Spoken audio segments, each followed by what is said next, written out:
नमस्कार, जय हिंद, राधे साथियों। स्वागत है आपका अपने यूट्यूब चैनल आगाज क्लासेस पर। मैं रतन कृष्ण लवानिया फिर से आपके सामने हाजिर हूँ इतिहास की कड़ी में। आशा करता हूँ कि सभी स्वस्थ और तंदुरुस्त होंगे और लगे हुए होंगे अपने समीक्षा अधिकारी की तैयारी में। तो साथियों, जैसा कि मैंने आपको बोला था कि इतिहास का सिलेबस मैं करवाऊंगा, तो लास्ट दिसंबर तक मैं आपका इतिहास का पूरा सिलेबस करवा दूंगा। उसके बाद साथियों, हिंदी प्रीवियस ईयर लगातार साथ में चल ही रहा है और यूपी स्पेशल के लिए आदित्य सर आएंगे, वो करवाएंगे। वो भी साथियों यूपी स्पेशल भी हो जाएगा आपका। और कोशिश करूंगा कि मैं अगले महीने, अगर जनवरी का मंथ मुझे मिलता है, तो जनवरी के मंथ में पूरी लगभग लगभग आपको ज्योग्राफी, इंडियन ज्योग्राफी तो लगभग मैं आपको करवा ही दूंगा। और उसी में अगर आदित्य सर का चांस लगा तो हो सकता है कि आपकी पॉलिटी भी कुछ पोर्शन में करवा दूं। लेकिन हिस्ट्री लगभग मैं दिसंबर लास्ट तक मैं करवा ही दूंगा, लगभग हो ही गई कवर। कुछ नहीं बचा है साथियों। अब आधुनिक भारत स्टार्ट हो गया। आधुनिक भारत लास्ट 30 क्लासों में मैं आपको करवा दूंगा, और बड़ी आसान भाषा में साथियों। आधुनिक भारत की 2 क्लास हो चुकी हैं, आप एक बार देख लेना। बहुत आसान भाषा में है और बहुत सिंपल तरीके से मैंने आपको समझाया है। अभी जो क्लास चल रही है, जैसा कि आप देख पा रहे होंगे कि आधुनिक भारत, ब्रिटिश साम्राज्यवादी विस्तार। और ब्रिटिश साम्राज्यवादी विस्तार के अंतर्गत बंगाल प्रथम राज्य है, या बंगाल पर सबसे पहले उन्होंने अपने विस्तार, जो साम्राज्यवाद का विस्तार करने के लिए सबसे पहले अगर बंगाल पर अधिकार किया था। बंगाल बंगाल के साम्राज्य पर या बंगाल के शासन को अपने अधिकार में लिया था साथियों ब्रिटिशों ने। तो उसमें से जैसे ही आप देखोगे कि बंगाल से एक क्रमिक क्रमिक वो आप कह सकते हो कि क्रमिक विस्तार नजर आएगा ब्रिटिश शासन में। बंगाल में शुरुआत में साथियों देखोगे आप कि एक कठपुतली नवाब को बिठाएंगे बंगाल में। प्लासी के युद्ध के बाद जैसे ही सिराजुद्दौला, आज हम विद्यार्थियों हम पहुंच जाएंगे प्लासी के युद्ध के बाद। कोशिश करेंगे कि मीर जाफर हो जाए, और मीर जाफर के बाद जैसे ही मीर जाफर के बाद और मीर कासिम तक लगभग पहुंच जाए। उसके बाद बक्सर का युद्ध हो सकता है कल की क्लास, क्योंकि बड़े आसान तरीके से, बड़े धीरे धीरे साथियों हम बढ़ रहे हैं आगे। और उसमें से भी आपको बिल्कुल सिंपल करके आपको समझा रहा हूँ, एक एक पॉइंट साथियों आपके दिमाग में बैठा दूंगा। और प्रीवियस ईयर के प्रश्न मैंने अब ये एक थोड़ी स्ट्रेटजी चेंज की है साथियों, कि जो समझाने का जो कॉन्सेप्ट है वो मैं क्योंकि मॉडर्न क्या है कि मॉडर्न से सबसे ज्यादा प्रश्न उठाए जाते हैं। और इससे साथियों मैं सोच रहा हूँ कि शुरुआत में पहले आपको एक कॉन्सेप्ट समझा समझा दिया जाए, और उसके बाद में जितने भी प्रीवियस ईयर हो सारे एक पॉइंट वाइज आपको करवा दिए जाएं।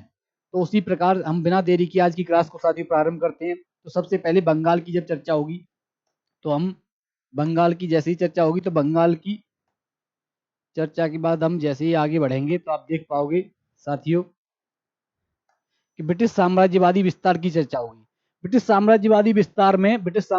विस्तार में आप देखोगे कि एक क्रमिक रहेगा। सबसे पहले बंगाल पर ये अधिकार करेंगे, फिर मैसूर आएगा, मैसूर के बाद साथियों ये मराठा राज्य पर अधिकार करेंगे, और फिर सिंध। और सिंध के बाद साथियों आप देखोगे पंजाब और अवध। और अवध की भी साथियों मैं बताऊं, अवध को ये कुशासन कुशासन के आधार पर साथियों अपने साम्राज्य में मिलाएंगे। और अवध ही ऐसा क्षेत्र माना जाता है कि अवध ही ऐसा क्षेत्र था जिससे सर्वाधिक सैनिक, उस समय सर्वाधिक सैनिक ब्रिटिश सेना में होंगे। उसी के बाद साथियों 1857 के विद्रोह, अवध जब सैनिक सेना में होंगे, उन्हीं को कुशासन के क्षेत्र पर के आधार पर अपने राज्य में मिला लिया जाएगा। तो सैनिक भी साथियों रुष्ट होंगे, और जब सैनिक रुष्ट होंगे तो उन्हीं की आप देखो 1857 क्रांति की जब शुरुआत होती है, तो एक सैनिक विद्रोह से होती है। तो उसी प्रकार आपको समझना चाहिए कि बंगाल, अब शुरुआत में सबसे पहला पॉइंट साथियों अगर उठता है, तो वो उठता है कि एक सेकंड, कि ब्रिटिशों ने जब शुरुआत करी तो बंगाल से ही क्यों की। ये है मेन पॉइंट उठता है, ये कि बंगाल से ही क्यों की। तो साथियों विस्तार से मैंने आपको, जैसे अगर मैं आपको समझाना चाहूँ, तो इसके बाद जैसे एक आप ये क्रम ध्यान रखना। तो इसके बाद नेक्स्ट पीपीटी पे मैंने बाकायदा भारत के मैप में त्रावणकोर, मैसूर, मराठा, उसके बारे में विस्तार से आपको एक मैप, इंडियन मैप और वो लाकर चित्र से, क्योंकि ऐसा होता है कि मानचित्र अगर आपके सामने होता है तो उससे आपके दिमाग में अच्छा बैठता है साथियों। तो वो बैठाना, और मेरा मकसद है कि आपके दिमाग में एक ऐसा कॉन्सेप्ट बिठाना कि जिससे कि आगे प्रश्न गलत ही ना हो साथियों। तो इस पर विशेष ध्यान रहता है मेरा। तो मैंने यही किया कि बंगाल, मैसूर और मराठा और पंजाब और अवध, तो ये एक कह सकते हैं कि ये एक क्रम रहेगा बंगाल, और हमारे पढ़ाने का भी क्रम यही रहेगा। तो उसी प्रकार सबसे पहले ब्रिटिश साम्राज्य बंगाल में बनेगा, फिर मैसूर, फिर मराठा, फिर सिंध, पंजाब और अवध। बाकी मैंने पहली 2 क्लासों में साथियों आपको विदेशी कंपनियों का आगमन करवाया है, विस्तार से एक-एक पॉइंट करवाया है, प्रीवियस ईयर भी इंक्लूड करके करवाए हैं। तो उसपे साथियों से जिस विद्यार्थी ने न देखी हो वो क्लास जरूर देख ले। उस क्लास से आपको इससे कनेक्ट करने के बाद, उस क्लास को देखने के बाद इससे इस वाली क्लास में और अच्छा समझ में आएगा। जैसे ही हम सेकंड उस पे आते हैं, तो यहाँ देखो साथियों, सबसे पहले जब बंगाल की चर्चा होती है, तो बंगाल में ही क्यों जब चर्चा होती है कि बंगाल में ऐसा क्या था कि बंगाल को ही क्यों बनाया। सबसे बड़ी बात है साथियों कि एक उपजाऊ भूमि थी, उपजाऊ भूमि थी। उसके बाद आप देखोगे कि दिल्ली से दूर था, क्योंकि दिल्ली पे सबसे बड़ी बात है, दिल्ली पर मुगल साम्राज्य का शासन था, मुगल सम्राट था। अगर दिल्ली के पास होता तो मुगल सम्राट बार बार उनकी उसमें हस्तक्षेप करता। तो उन्होंने बंगाल को इसलिए बनाया कि एक तो दिल्ली से दूर था, दूसरा कह सकते हैं साथियों क्षेत्रीय शक्तियां नहीं थी। क्षेत्रीय शक्तियां क्यों नहीं थी?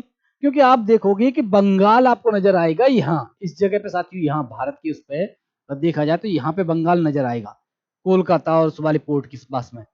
जब यहाँ बंगाल नजर आएगा साथियों आपको, और क्षेत्रीय शक्तियां ये थी त्रावणकोर, ये आप देख पा रहे होंगे साथियों। क्षेत्रीय शक्तियों में जब चर्चा होगी तो नीचे साथ में आप कह सकते हो त्रावणकोर, ये साथियों मैसूर वाला रीजन था।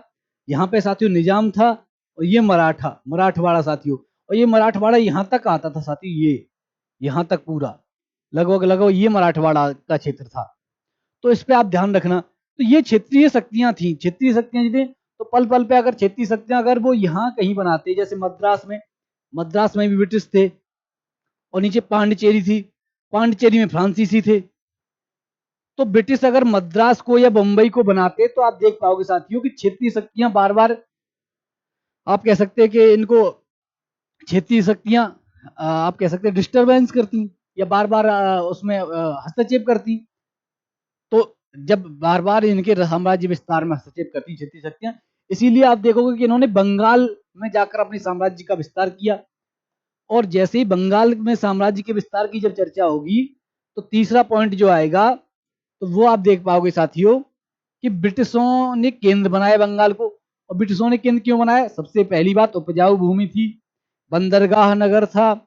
उसके बाद आप देखो खनिज संसाधन प्रबल था, जैसे संसाधन उपलब्ध थे। संसाधनों में आप देखोगे लोहा भी मिलेगा, बारूद बनाने का सामान भी साथियों, ऐसे खनिज भी मिलेंगे। उसके बाद लौह अयस्क भी मिलेंगे। जैसे विशाल भूभाग, अब भूभाग ही विशाल था। एक सेकंड में थोड़ा पेन का कलर चेंज कर लूं, क्योंकि इसमें क्या है कि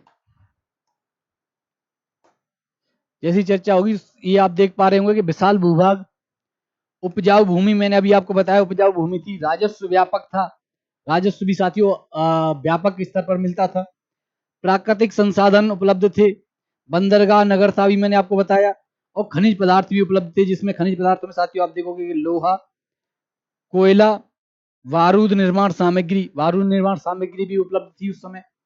तो बंगाल आप देखोगे कि सामरिक स्थिति से और व्यापारिक आर्थिक स्थिति से हर तरीके से मजबूत था, और सैन्य स्थिति से भी अगर देखा जाए तो वो तब भी आप कह सकते हो कि मजबूत था। इससे आगे जैसे हम आगे बढ़ेंगे तो आप देखोगे कि फिर चर्चा होगी इसके बाद। और पीपीटी साथियों आपको टेलीग्राम वो सॉरी पीडीएफ टेलीग्राम चैनल पर उपलब्ध है। कृपया टेलीग्राम चैनल से पीडीएफ, हर क्लास की पीडीएफ साथियों प्राप्त करें। उसमें ग्रुप बना हुआ है आगाज क्लासेस के नाम से, लिंक मैं इस क्लास के डिस्क्रिप्शन में साथियों दे दूंगा आपको, वहां से सीधे सीधे आप पीडीएफ डाउनलोड कर सकते हो। जैसे ही हम आगे बढ़ेंगे तो आप देखोगे कि ये मैंने आपको बता दिया यहाँ पे कि बंगाल को ही क्यों बनाया गया। तो 3 कारण मेन माने जाते हैं साथियों, दिल्ली से दूर, क्षेत्रीय शक्तियां नहीं, और ब्रिटिशों ने केंद्र बनाया। अब मेन आता है क्षेत्रीय शक्तियां नहीं, चलो क्षेत्रीय शक्तियां से ये बच गया, लेकिन क्षेत्रीय शक्तियां में अभी मैंने आपको समझाया भी है, फिर मैं एक बार दोहरा देता हूं कि क्षेत्रीय शक्तियों से मतलब क्या था। क्षेत्रीय शक्तियों से मतलब था ये साथियों, ये त्रावणकोर का रीजन था, यहाँ त्रावणकोर का शासक शासन करता था। ये वाला साथियों मैसूर वाला, मैसूर वाले में आप देखोगे कि मैसूर वाले में हैदर अली आएगा, उसके बाद टीपू सुल्तान आएगा। तो मैसूर की चर्चा होगी तो ये भी आप कह सकते हो ताकतवर या मजबूत शासक थे। निजाम, तो मैंने आपको बताया कि निजाम एक अवसरवादी या निजाम, सॉरी अवसरवादी भी नहीं बोल सकते, लेकिन वो सिर्फ अपने मतलब का अवसरवादी ही है। निजाम अवसरवादी है, वो सिर्फ अवसर देखेगा तो मराठों के साथ आ जाएगा, उसे थोड़ा सा अगर फायदा दिखेगा, और अवसरवादी भी नहीं, फायदेवादी, अगर उसे थोड़ा सा अगर देखेगा कि उससे लाभ मिल रहा है तो मराठों के साथ आ जाएगा, इससे आगे मैं करवाऊंगा।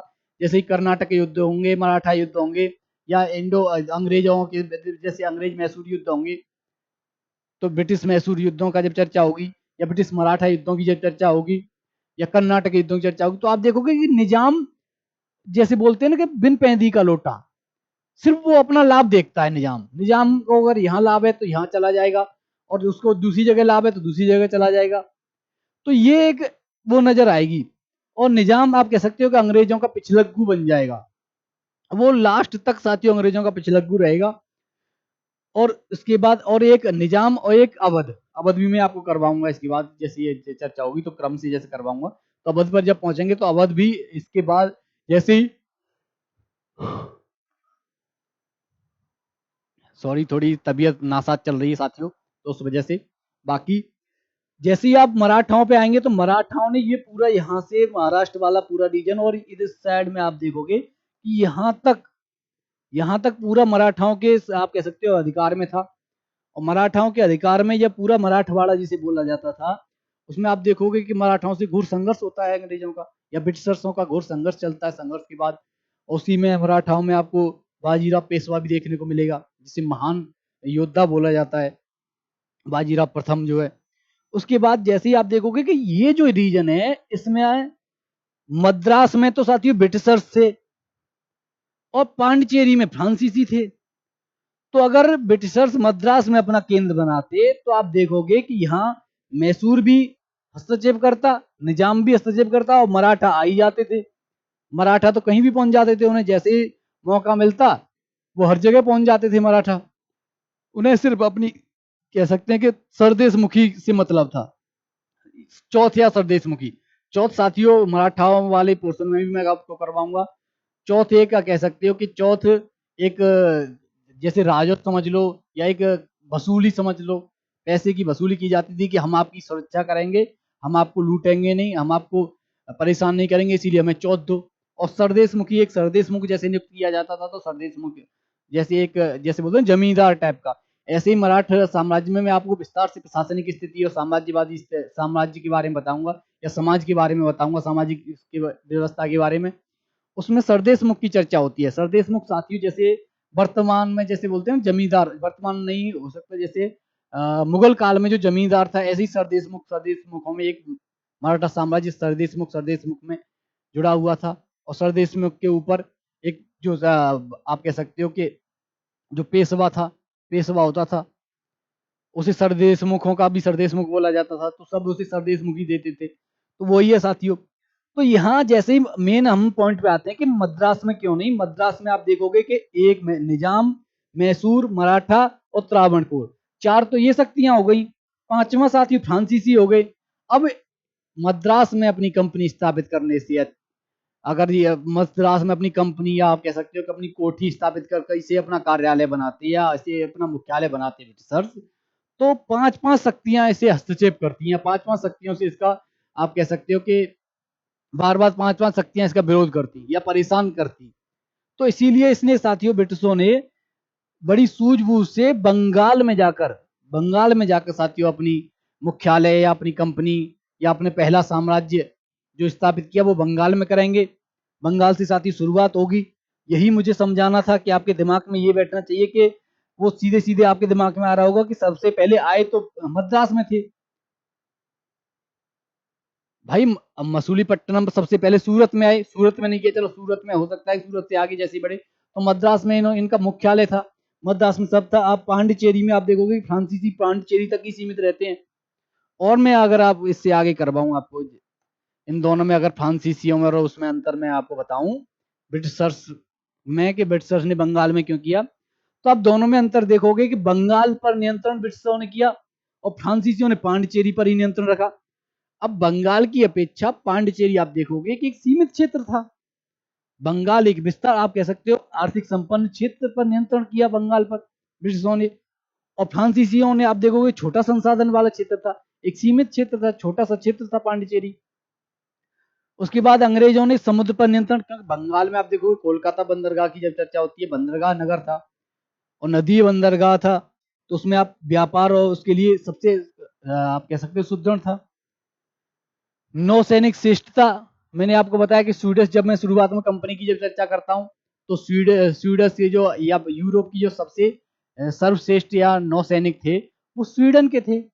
उस स्वीडिश आर्मेडा को या स्वीडिश नौसेना को ब्रिटिश नौसेना हराकर अपनी सर्वश्रेष्ठता स्थापित करती है, इसीलिए नौसैनिक सर्वश्रेष्ठ थे।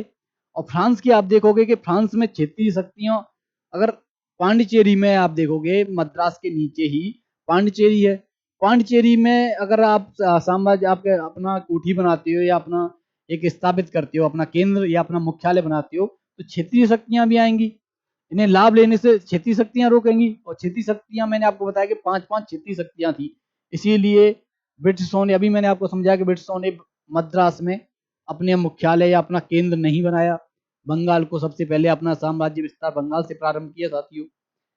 इसके बाद जैसे ही हम आगे बढ़ेंगे तो आप देखोगे कि बंगाल मुगल शासन का प्रांत था, अतः बंगाल में सबसे पहले साथियों सूबेदार की नियुक्ति होगी। सूबेदार और दीवान ये आपको समझने हैं। सूबेदार की अगर मैं चर्चा करूं तो जो दीवान था वो तो वित्त वित्त मंत्री, या ये आर्थिक मार्थिक नहीं है साथियों, ये आर्थिक प्रमुख, वित्त मंत्री या आर्थिक प्रमुख था। और सूबेदार की जब चर्चा करेंगे तो सूबेदार साथियों प्रशासनिक अधिकारी था। दोनों की अगर नियुक्ति देखोगे तो केंद्र के द्वारा नियुक्ति होती थी, केंद्र मतलब सम्राट के द्वारा साथियों, मुगल सम्राट का राज्य आप कह सकते हो राज्य था, तो एक सूबेदार नियुक्त होता था, एक दीवान नियुक्त होता था। दीवान आर्थिक प्रमुख था, सूबेदार प्रशासनिक प्रमुख था, दोनों की नियुक्ति सम्राट के द्वारा होती थी। और सूबे आप देखोगे कि सूबेदार वो राज परिवार से संबंधित होता था, और राज परिवार से संबंधित होता होता था तो अक्सर कर वो बंगाल में न रहकर दिल्ली में ही, दिल्ली राज दरबार में रहा करता था। और जब दिल्ली राज दरबार में रहेगा तो आप देखोगे कि दीवान जो होगा आर्थिक प्रमुख, जो उस समय मुर्शीद कुली खां था, वह अपनी आर्थिक अधिकार तो देख ही रहा है, आर्थिक अपनी उसको तो देख ही रहा है आर्थिक क्षेत्र को। उसके बाद जब सूबेदार लगातार राज दरबार में दिल्ली में रहेगा, वहां प्रशासनिक अधिकार देखने वाला कोई नहीं होगा या प्रशासनिक शक्तियों का प्रयोग कोई करने वाला कोई नहीं होगा, तो फिर जो दीवान है मुर्शीद कुली खां वही प्रशासनिक शक्तियों का भी प्रयोग करने लगेगा। और जब वो प्रशासनिक शक्तियों का प्रयोग करने लगेगा तो उसके साथ आपको नजर आएगा कि एक दोनों के बाद खुद को स्वयं में एक वंशानुगत शासन या स्वयं में स्वतंत्रता, स्वतंत्र राज्य नहीं नियुक्त न करेगा, लेकिन कर देना बंद कर देगा, क्योंकि उसके हाथ में आर्थिक और प्रशासनिक दोनों आ गई। और जब आर्थिक प्रशासनिक दोनों आ गई तो एक वंशानुगत शासन, नवाब का एक वंशानुगत शासन के नवाब का बेटा ही नवाब बनेगा। ये साथियों वंशानुगत शासन मुर्शीद कुली खां से प्रारंभ होता है। मुर्शीद कुली खां से प्रारंभ होने वाला नवाब का वंशानुगत शासन सिराजुद्दौला तक जाता है साथियों। सिराजुद्दौला आप देखोगे कि वंश आप कह सकते हो उस वंश का नहीं था, लेकिन उसकी बेटी का पुत्र बोला जाता है। तो उसके साथ जैसे ही सिराजुद्दौला तक पहुंचोगे तो उसमें आप देखोगे कि वहां एक प्लासी का युद्ध होता है, प्लासी की चर्चा होगी। तो वो प्लासी की जब चर्चा होगी तो प्लासी एक बंगाल में नादिया जिले में भागीरथी नदी के तट पर एक स्थान है प्लासी, उस जगह पर एक युद्ध होगा। उसमें नवाब सिराजुद्दौला वर्सेस क्लाइव बोला जाता है, ब्रिटिशों की तरफ से क्लाइव था। लेकिन क्लाइव क्या करता है, क्लाइव जो नवाब के जो मंत्री और आसपास के जितने भी अधिकारी थे उन्हें पहले ही अपने पक्ष में कर लेता है या अपने में मिला लेता है। उन्हें अब कैसे भी लालच देता है कि तुम्हें नवाब बना दूंगा, कि तुम्हें दीवान बना दूंगा, कि तुम्हें सूबेदार बना दूंगा, या आपको प्रशासनिक शक्तियों का प्रमुख बना दूंगा, या मीर बख्शी बना दूंगा। मीर बख्शी साथी सैन्य अधिकारी को बोला जाता था। तो जब उन्हें आप कह सकते हो कि लालच देकर अपने पक्ष में कर लेता है, और जैसे ही जब प्लासी में नवाब सिराजुद्दौला जब सिराजुद्दौला और अंग्रेजों के मध्य जब युद्ध होता है तो जो मंत्री थे वो उसकी तरफ से लड़ते हैं। और जब मंत्री उसकी तरफ से लड़ते हैं तो दो मंत्रियों की जब चर्चा होती है, दो कह सकते हैं कि जो नवाब के साथ लड़ते हुए मीर मदन और उसकी चर्चा होती है, तो उसमें दोनों वीर गति को प्राप्त होते हैं। और बाकी जितने भी मंत्री थे, मीर जाफर था, फतेह चंद था, अमीचंद था, ये सब साथियों ब्रिटिशों से जाके मिल जाते हैं। ब्रिटिशों से मिल जाते हैं तो फिर नवाब सिराजुद्दौला को भागना पड़ता है, आप कह सकते हो प्लासी छोड़कर। हारने के बाद जब भागकर वो मुर्शिदाबाद पहुंचता है, और मुर्शिदाबाद जब पहुंचेगा तो मीर जाफर का पुत्र मीर मरन करके, मीर मरन नाम है उसका, मीर मरन या मीर मारन, वह अपने किसी हत्यारे के द्वारा, हत्यारे का नाम भी मैं जैसे चर्चा होगी तो उसके द्वारा नवाब सिराजुद्दौला की हत्या करवा देता है। तो ये यहाँ तक साथियों आपको एक मैंने कहानी के टाइप में समझा के एक प्लासी के युद्ध की कहानी बता दी कि प्लासी का युद्ध कहाँ से, जैसे बंगाल में क्रमिक, बाकी पीपीटी में विस्तार से है तो मैं क्रमिक समझाता जाऊंगा, लेकिन आपको जैसे समझाने का, प्लासी के युद्ध की जब चर्चा होगी तो वो समझा दी। उसके बाद जैसे ही मीर जाफर को नवाब बनाया जाएगा, यहीं से आप देखोगे कि बंगाल की लूट प्रारंभ हो जाएगी। बंगाल की आप कह सकते हो कि बंगाल की पीछे के रास्ते से लूट, जैसे बोला जाता है ना, तो पीछे के रास्ते या पर्दे के पीछे से बंगाल की लूट प्रारंभ हो जाएगी। क्योंकि जब मीर जाफर नवाब बनेगा तो वो अंग्रेजों को उपहार देगा, उपहार में बहुत धन देगा और दीवानी देगा, 3-3 गांव की दीवानी दे देगा इन्हें, और इनका कर मुक्त, बंगाल में कर मुक्त आप कह सकते व्यापार करने का अधिकार दे देगा। तो इसी प्रकार और उसे जो मीर जाफर है उसे एक कठपुतली नवाब के तौर पर ये प्रयोग करेंगे या यूज करेंगे साथियों। उसके बाद जब मीर जाफर को पता चलेगा कि ये अंग्रेज ज्यादा परेशान कर रहे हैं तो वो डचों के साथ मिलकर अंग्रेजों के विरुद्ध कार्रवाई करने की योजना बनाएगा। लेकिन अचानक वेद खुल जाता है, और जब वेद खुल जाता है तो फिर डचों को बेदरा का, डचों और ब्रिटिशों के बीच में बेदारा का युद्ध होता है। और जब बेदारा का युद्ध होगा तो उसमें डचों की पराजय हो गई, और डचों की पराजय के बाद मीर जाफर को अपदस्थ करके मीर कासिम को नवाब बनाया जाएगा। और मीर कासिम भी कठपुतली नवाब होगा, वो भी उन्हें जब नवाब बनेगा तो ब्रिटिशों को उपहार स्वरूप बहुत धन धान्य और जमींदारी और दीवानी प्रदान करेगा और पैसे भी देगा। उसके बाद जैसे ही आप देखोगे कि मीर कासिम भी इनसे परेशान हो जाता है, और फिर मीर कासिम परेशान होने के बाद वो फ्रांसीसियों के साथ इसका गोला बारूद की फैक्ट्री बनाएगा और वो सब लगाएगा और कर घटा देगा, बिल्कुल राजस्व कर किसी से नहीं लेना, सबको एक समान कर देगा। तब फिर ब्रिटिशर्स इससे भी रुष्ट हो जाते हैं, तो इसके खिलाफ जब उसने अपनी सेना बनाना प्रारंभ करेगा तो ब्रिटिशर्स उसके खिलाफ कार्रवाई करेंगे तो वो फिर जाकर उसी की पृष्ठभूमि साथियों जाकर आप देखोगे कि बक्सर का युद्ध, जिसे वास्तविक कह सकते हैं कि जिसे वास्तविक जो ब्रिटिशों का साम्राज्य स्थापित करने का वास्तविक युद्ध जो बोला जाता है वो बक्सर का युद्ध होगा साथियों, जिसमें आपको 3 शासक नजर आएंगे, मीर कासिम भी होगा। और उससे पहले साथियों जैसे बक्सर का युद्ध होगा, बक्सर के युद्ध में भी जो आप कह सकते हो कि 3 संगठित सेनाओं को, इसमें मुगल शासक शाह आलम द्वितीय, अवध का नवाब, और उसके बाद ये जो मीर कासिम जो भाग के गया था, वो तीनों की सेना साथियों समृद्ध रूप से ब्रिटिशों के खिलाफ लड़ेंगी, लेकिन फिर भी पराजय का सामना करना पड़ेगा। और जब पराजय होगी तो उसके बाद फिर इलाहाबाद की संधि होती है, वो भी साथियों 2 क्रमों में आपको इलाहाबाद की संधि नजर आएगी। तो ये आपकी कहानी समझ में आ गई होगी साथियों बक्सर युद्ध तक। अब आते हैं पीपीटी पर। ये मेरा समझाने का एक मैंने सोचा कि थोड़ा स्ट्रेटजी चेंज करते हैं, पहले एक कहानी टाइप की आपको जैसे समझाया जाएगा, उसके बाद पीपीटी पे एक एक स्टेप आपको बताया जाएगा कि किस प्रकार क्या क्या रहा। तो इसके बाद जैसे ही हम आएंगे साथियों, तो बंगाल की जब चर्चा हो रही थी, बंगाल में सूबेदार प्रशासनिक प्रमुख होता है, दीवान वित्त मंत्री या आर्थिक प्रमुख था साथियों। उसके बाद जैसे ही आप देखोगे कि दोनों की नियुक्ति केंद्र मुगल सम्राट करेगा, जब दोनों की नियुक्ति मुगल सम्राट करेगा, लेकिन जो सूबेदार था वो अतः प्राय राज परिवार के सदस्य सूबेदार बनाए जाते थे। इसीलिए इसीलिए राज परिवार से संबंधित होने के कारण प्राय दिल्ली में ही रहता था। और अजीम मुस्तान सूबेदार बनाया गया, अजीम मुस्तान जब सूबेदार बनाया गया, वो भी राज परिवार से संबंधित था, तो वह तो प्राय वो दिल्ली में ही रहता था, राज परिवार से संबंधित था। तो अतः दीवान का कार्य भी साथियों मुर्शीद कुली खां, मुर्शीद कुली खां को भी कोई प्रशासनिक अधिकार दे दिए गए, प्रशासनिक अधिकारों का प्रयोग करने लगा। और उसके बाद जैसे ही प्रशासनिक अधिकार और आर्थिक अधिकार दोनों आ जाएंगे उसके पास, मुर्शीद कुली खां के पास, तो वो बाद में नवाब बन जाएगा। तो यही साथियों मुझे आपको क्रमिक समझाना था। दीवान, वित्त मंत्री, आर्थिक प्रमुख, नियुक्ति केंद्र द्वारा मुर्शीद कुली खां दीवान बनाया गया। मीर बख्शी एक साथियों मैंने आपको इसीलिए डाल दिया कि मीर बख्शी की जब आगे चर्चा होगी, मीर जाफर अगर जैसी चर्चा होगी तो उसकी उसे मीर बख्शी के पद पर होता है वो। और मीर बख्शी साथियों सैन्य अधिकारी को बोला जाता है, ये समझाने के लिए मैंने यहाँ आपको मीर बख्शी का बताया।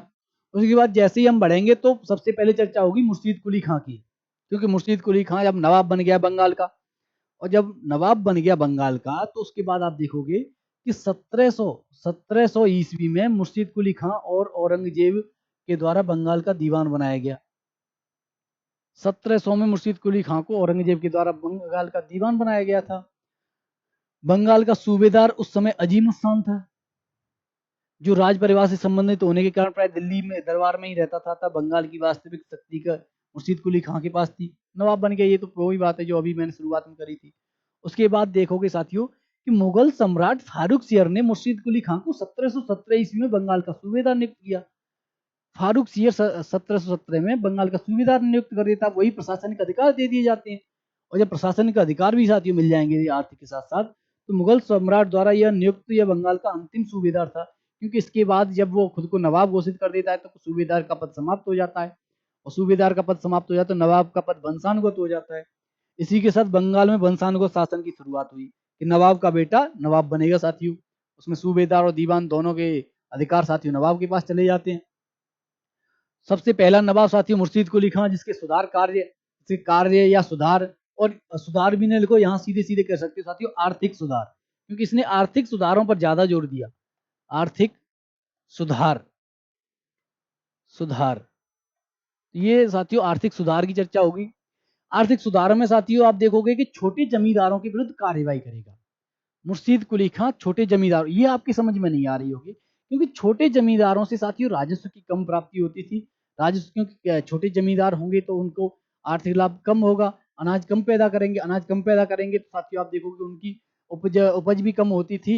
उससे राजस्व कम प्राप्त होता था, तो आप कह सकते हो कि नवाब का घाटा या नवाब लॉस में जाएगा। और जब लॉस में जाएगा तो छोटे जमींदारों के विरुद्ध कार्रवाई करेगा। छोटे जमींदारों की जमींदारी हड़प छिनाकर बड़े जमींदारों को दे देगा साथियों, जिससे कि उसे राजस्व अधिक प्राप्त हो। जागीर भूमि का बड़ा हिस्सा खालसा भूमि, खालसा साथियों राजकीय भूमि होती थी जिस पर कर लगाना या जिससे जितनी भी आय प्राप्त हो वो सब राजा नवाब के लिए जाती थी। तो राजकीय भूमि या खालसा भूमि में परिवर्तित किया, जिससे राज्य की आय में वृद्धि होगी। जब कह सकते हो कि आय में वृद्धि तो स्वाभाविक है, जब राजकीय भूमि में वृद्धि होगी तो राज्य की आय में वृद्धि होगी साथियों। बड़े जमींदारों को राजस्व वसूली की जिम्मेदारी थी। एक तो छोटे जमींदारों से जमींदारी छीन कर इन्हें दे दी, और बाकी और सब जमींदारों से आप कह सकते हो राजस्व वसूली की जिम्मेदारी बड़े जमींदारों को दे दी साथियों। किसानों को ऋण या तकावी उपलब्ध कराए। ऋण किसानों के लिए या कृषि ऋण को साथियों तकावी बोला जाता है, तो इस पे आप ध्यान रखना। ये डबल स्टार का प्रश्न है, ये कई बार पूछा गया है, तो इस पे आप विशेष ध्यान रखना। इसके बाद नेक्स्ट पॉइंट जो आएगा कि इसके सुधारों से नाराज होकर गुलाम मोहम्मद दो आप कह सकते हो विद्रोह करने वाले थे, गुलाम मोहम्मद और उदय नारायण। जैसे जमींदार ने विद्रोह किया, गुलाम मोहम्मद और उदय नारायण जैसे जमींदार विद्रोह करेंगे। इन विद्रोहों को समाप्त कर मुर्शीद कुली खां ने अपनी राजधानी ढाका से मुर्शिदाबाद बनाई जाएगी साथियों। मुर्शिदाबाद बनाई, ढाका से मुर्शिदाबाद स्थानांतरित करिए, मुर्शिदाबाद बनाई। और ये वही मुर्शिदाबाद है साथियों जहां आप देखोगे कि जो सिराजुद्दौला भाग कर जाएगा। दूसरे जब चर्चा होती है तो दूसरा साथी चर्चा होती है, इसका एक पॉइंट है, दूसरा नवाब है अलीवर्दी खां। अलीवर्दी खां में 1740 से 1756 तक आप देखोगे, 1740 से 1756 तक ये रहेगा।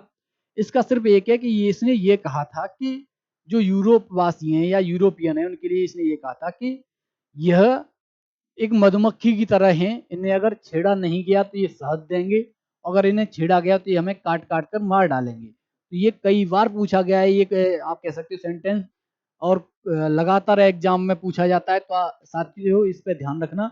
इस पे मैं 5 स्टार लगा देता हूँ सीधी सी, या 4 स्टार लगा देता हूँ, सीधे सीधे पेपर आउट है। उस पर आप ध्यान रखना कि इसने यूरोपियों की तुलना मधुमक्खियों से की और कहा कि यदि इन्हें छेड़ा न गया तो ये शहद देंगी और छेड़ने पर काट काट कर मार डालेंगी। तो इस पे आप साथियों विशेष ध्यान रखना। इससे आगे साथियों सिराजुद्दौला आ जाएगा। सिराजुद्दौला की जैसी चर्चा होगी तो मैंने आपको बताया था कि नवाब सिराजुद्दौला 1756 में 1757 तक रहा।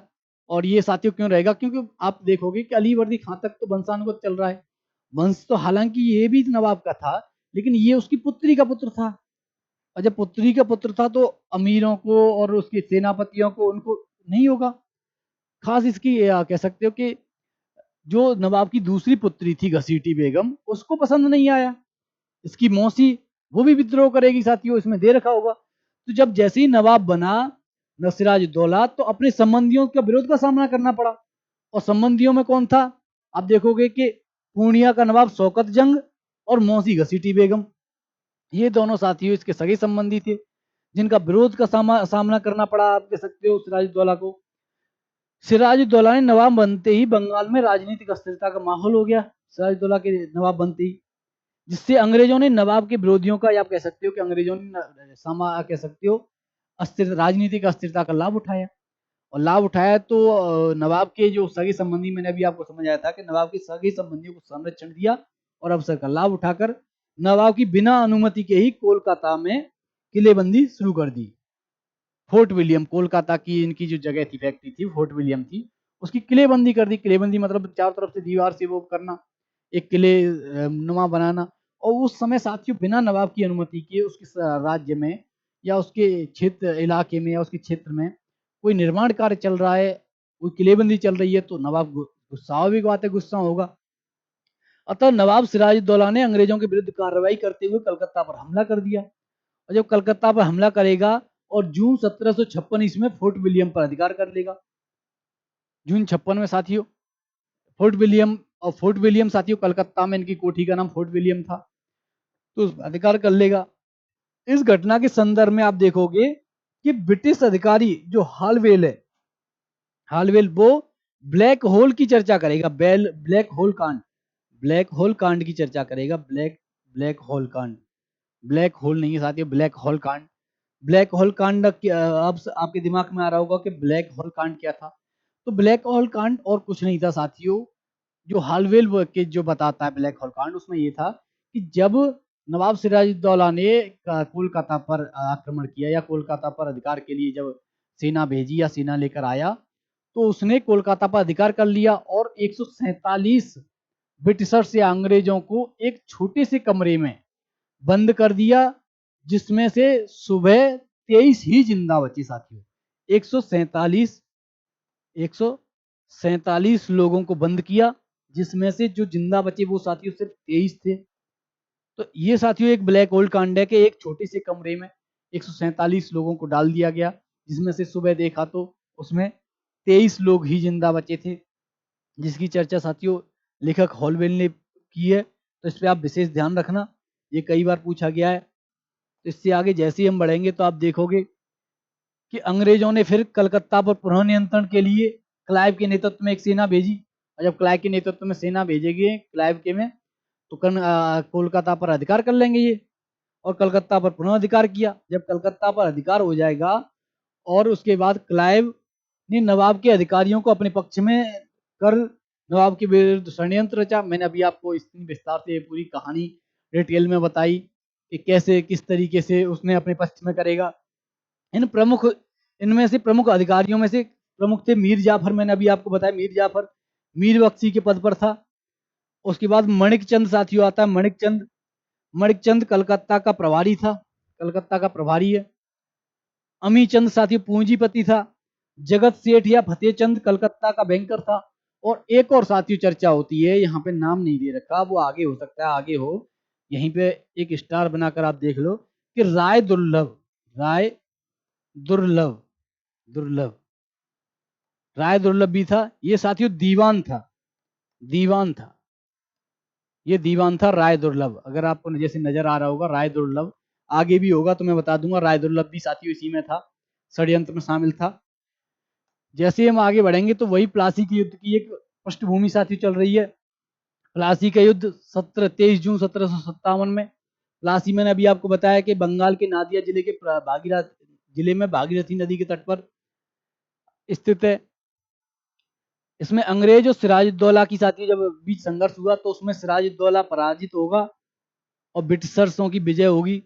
और ब्रिटिशर्सों की विजय कैसे हुई, मैंने अभी आपको समझाया था, षड्यंत्र के द्वारा। और ब्रिटिशों का जो नेतृत्व करता था वह क्लाइव था। क्लाइव ने षड्यंत्र कर नवाब के अधिकारियों को पहले ही अपने पक्ष में कर लिया, ये मैंने अभी आपको समझाया।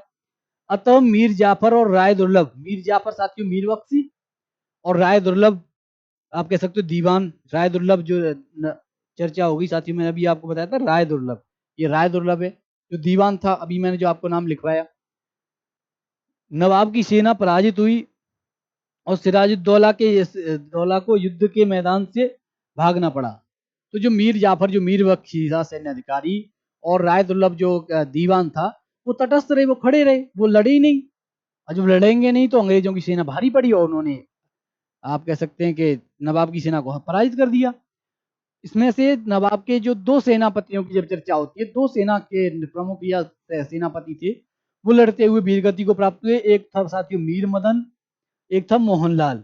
जैसे सैन्य अधिकारियों ने वफादारी दिखाई और वीर गति को प्राप्त हुई साथियों। युद्ध के पश्चात सिराजुद्दौला भागकर मुर्शिदाबाद चला गया, जहां मीर जाफर के पुत्र मीर मरन ने मोहम्मद बेग से साथियों इसकी द्वारा उसकी हत्या करवा दी। अभी मैंने आपको समझाया कि मीर मरन ने उसकी हत्या करवा दी थी। अब बंगाल का नवाब मीर जाफर को बनाया गया। अब बंगाल का नवाब जब मीर जाफर को बना दिया जाएगा, और ये एक कठपुतली नवाब था, अंग्रेजों के द्वारा बनाया गया था, तो इस तरह एक कठपुतली नवाब के माध्यम से अंग्रेजों ने बंगाल पर नियंत्रण स्थापित किया। और नवाब से समय समय पर धनराशि प्राप्त की। धनराशि में साथियों आपको जैसे 3 गांवों की भी चर्चा होगी। और बंगाल की लूट साथियों यहीं से प्रारंभ होगी। बंगाल की लूट, और बंगाल की लूट प्रारंभ होगी तो उसके बाद जैसे ही चर्चा होगी बंगाल की लूट की, तो बंगाल की लूट के बारे में मैंने आपको और एक बार बता दूं कि जब मीर जाफर 1757 से 1760 की जब चर्चा होगी, मीर जाफर जब नवाब बनेगा तो कंपनी को 24 परगना क्षेत्र की जमींदारी प्रदान करेगा, उपहार स्वरूप धन भी देगा, बंगाल, बिहार और उड़ीसा में मुक्त व्यापार करने की शक्ति प्रदान करेगा, या मुक्त व्यापार करने की अनुमति देगा। तो यही साथियों एक बंगाल की लूट साथियों ये नजर आएगी आपको कि कंपनी को 24 परगना की जमींदारी भी मिल गई, उपहार स्वरूप धन पैसा भी खूब मिल गया, बंगाल, बिहार और उड़ीसा में मुक्त व्यापार की अनुमति मिल गई। तो ये क्रमिक साथियों नजर आएगा। उसके बाद जैसी बक्सर के युद्ध की चर्चा होगी तो उसमें भी आपको अलग तरीके से एक लूट उसके, और जब वास्तविक बक्सर के युद्ध को वास्तविक कह सकते हैं, वास्तविक साम्राज्य विस्तार या वास्तविक विजय जो बोलते हैं ब्रिटिशों की, उसके बाद तो आप कह सकते हो कि उस स्तर की लूट भारत में, भारत से पैसे की या उस स्तर की जो अंग्रेजों के ब्रिटिशों के द्वारा जो लूट प्रारंभ की जाएगी, कि अंतिम में आप देखोगे कि दादा भाई नौरोजी के द्वारा जिसे धन निकासी के सिद्धांत, वो धन जो जिस तरीके से निकाला गया वो यहीं से प्रारंभ होगा। धन निकासी के सिद्धांत के द्वारा जो विस्तार से समझाया जाएगा। अंग्रेजों की मांगों से तंग आकर डचों के साथ मिलकर अंग्रेजों के विरुद्ध कार्रवाई की योजना बनाई। मैंने आपको बताया था मीर जाफर भी तंग आ जाएगा, किंतु इसका वेद खुल गया। अतः अंग्रेजों ने 1759 में बेदारा के युद्ध, अभी मैंने आपको बताया था बेदारा के युद्ध में डचों को पराजित किया और मीर जाफर की जगह मीर कासिम को नवाब बनाया साथियों। तो ये साथियों आज की जैसे यहाँ तक क्लास रही। तो मीर जाफर को अपदस्थ करके मीर कासिम को नवाब बनाया जाएगा साथियों, कल की क्लास में आपको करवाऊंगा। और मीर कासिम के बाद मैंने आपको बताया था कि मीर कासिम भी इनसे परेशान हो जाएगा, इनकी मांगों से तंग आकर वो भी फ्रांसीसियों के साथ षड्यंत्र करेगा। जब फ्रांसीसियों के साथ षड्यंत्र करेगा तो फिर उसका भी आप कह सकते हो कि राज खुल जाएगा, उसका भी वेद लग जाएगा, तो उसे भी भागना पड़ेगा, वो भी भागेगा। तो एक क्रमिक साथियों नजर आएगा और वो भी वही बक्सर के युद्ध की पृष्ठभूमि तैयार होगी। तो आज की क्लास को साथियों यहीं विराम देते हैं, मिलते हैं फिर कल मीर कासिम के साथ साथियों, नए जोश और नई उमंग के साथ। जय हिंद, राधे राधे साथियों।